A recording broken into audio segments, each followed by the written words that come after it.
Well, you all have heard the old saying, if it's too good to be true, it probably is. Well, that can mean a lot of things, and especially when it comes to timing things. Got to be there at the right time. You got to have the right timing on things to be successful in certain areas of your life. And some of us have good timing when it comes to some things, and some of us don't, and some of us work on having better timing. Well, there's one or two people that we could talk about today that have maybe the most perfect timing of anyone I know of. Hey everybody, Damon Roberts here. Welcome on into another video. Who am I talking about? Well, we'll get to that in 1 second. Let me remind you though, this video is brought to you by our friend Mike Lindell and MyPillow. MyPillow 2.0, as a matter of fact, just released yesterday, is available now. If you use our promo code, it's buy one, get one free while supplies last. MyPillow 2.0, new temperature regulating technology. Can't wait to try it out. If you want yours, go over to mypillow.com/LFS6B and use our code LFS6B at checkout. Timing.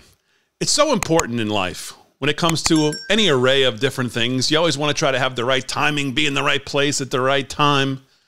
Well, members of Congress, let's talk about them for a second. Their timing, and maybe someone specifically in her timing.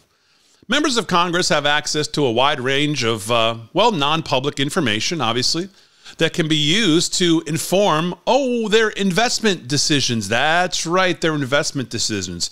This can include information about pending legislation, government contracts, and other matters that can affect the performance of individual companies or the entire industries, and then, of course, their stock.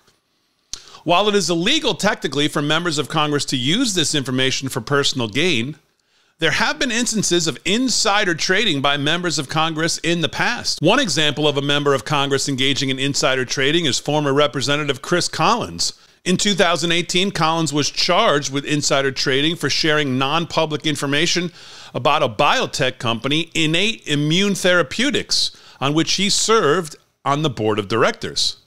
Collins allegedly tipped off his son about the company's failed drug trial, allowing his son to sell shares before the news became public, avoiding significant losses. Collins pled guilty to the charges and then resigned from Congress. Another example is former Representative Tom Price, who back in 2017 resigned his position as Secretary of Health and Human Services after reports revealed that he had purchased shares in a medical device company, Innate Medical Solutions, just before introducing legislation that then benefited the company. And that brings us to the curious timing this past week when we found out that the Pelosi family, their timing, well, it's something of legends, ladies and gentlemen. Legends, I tell you. That's right. Nancy Pelosi and her multi-millionaire husband sold up to $3 million in shares of who? Oh, that would be Google in the recent weeks. Any news on Google recently involving the government? Oh, the Biden Justice Department just launched an antitrust probe of the tech giant. What do you know? Now that is timing, ladies and gentlemen. Paul Pelosi sold 30,000 shares of Google from December 20th to December 28th, according to a financial disclosure filing the former House Speaker submitted to the House Ethics Committee. The Pelosi's made an undisclosed profit from the investments, according to the filing. Oh, I'll bet they did, but more importantly, it's not what they made, it's what they missed, because that trade proved extremely timely. Legendary timing, as a matter of fact. On Monday, the Justice Department and Attorney General from 8 states, including California, well, what do you know? They sued Google over its monopoly on the digital ad market. Now, the lawsuit could force Google to break up its online ad business, which generated nearly $55 billion in revenue for the company in the most recent quarter. Google's stock has dropped around 6% since the Justice Department announced the lawsuit. 6% drop in the stock. These trades are the latest in a string of questionable transactions for Paul and Nancy Pelosi. They saved roughly $600,000 in June by selling shares of microchip maker NVIDIA weeks before the U.S. government placed restrictions on the company's business in China and Russia.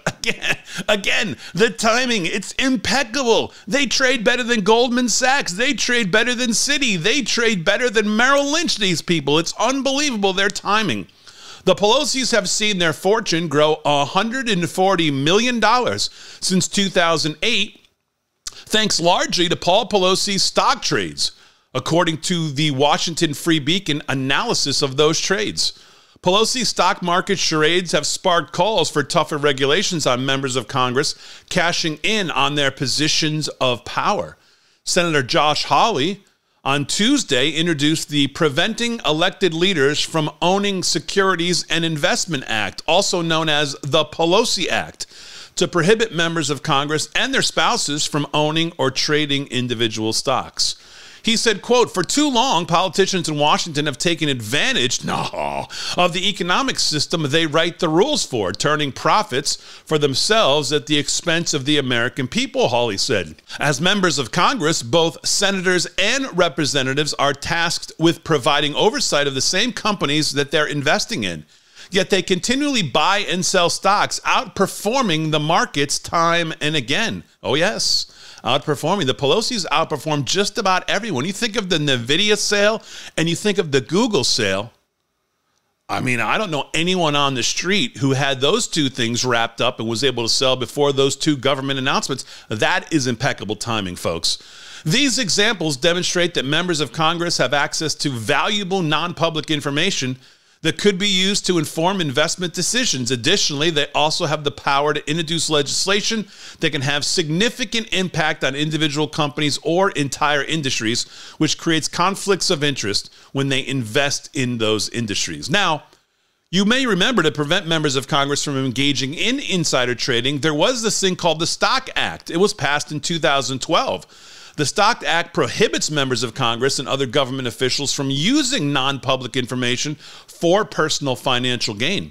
It also requires members of Congress to disclose their stock transactions within 45 days. However, recent reports have shown that the law has not exactly been effective and it has not been enforced, and members of Congress continue to engage in their insider trading. Members of Congress have access to this valuable non-public information, and you don't. That informs their investment decisions.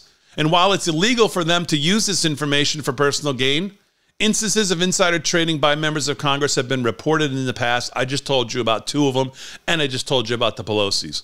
Now, to prevent this, the Stock Act was passed in 2012. However, it has not been effectively enforced.